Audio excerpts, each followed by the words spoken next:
মাটির এই কড়াইটাতে যে প্রসেসটা ফলো করলে আপনার কড়াইটা চুলাতে দিলে ফাটবে না, একদম ভালো থাকবে। আজকে এই ট্রিকটা শেয়ার করব। গত বছর শীতে আমি না বুঝে পিঠা বানানোর জন্য একটা খোলা নিয়ে আসি, যেগুলোতে চিতই পিঠা বানায়।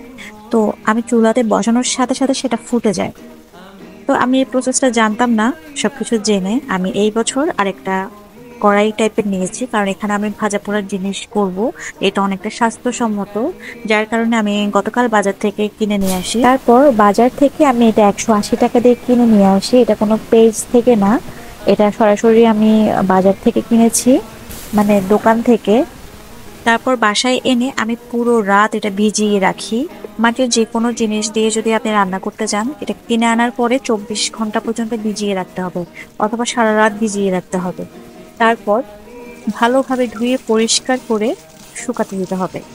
এরপর আমি ভালোভাবে এটা শুকিয়ে নেব। শুকিয়ে নেওয়ার পরে তেল ব্রাশ করতে হবে একদম সম্পূর্ণ। আপনি চাইলে হাত দিয়েও আম, মেখে দিতে পারেন। আমি ব্রাশের সাহায্যে এটা ভালোভাবে তেলটা লাগিয়ে নিচ্ছি, এপিট ওপিট পুরোটাই।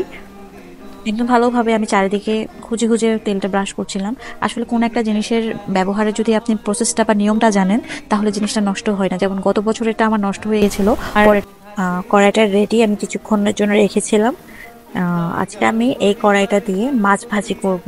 মাটির জিনিসে আসলে প্রথম রান্নাটা আমার একটু ভয় লাগছিল, কোনো ফেটে ফুটে যায় কিনা, নিজের নিজের মধ্যে একটু ভয় ছিল না আমি যে নিয়মে আগাচ্ছি হচ্ছে কিনা। আর অবশ্যই খেয়াল রাখতে হবে যে চুলার আঁচটা একদম মিডিয়াম আঁচে রাখতে হবে। প্রথমে রান্না করার ক্ষেত্রে একটু আটকাবে, দেন পরবর্তীতে গিয়ে ঠিক হয়ে যাবে।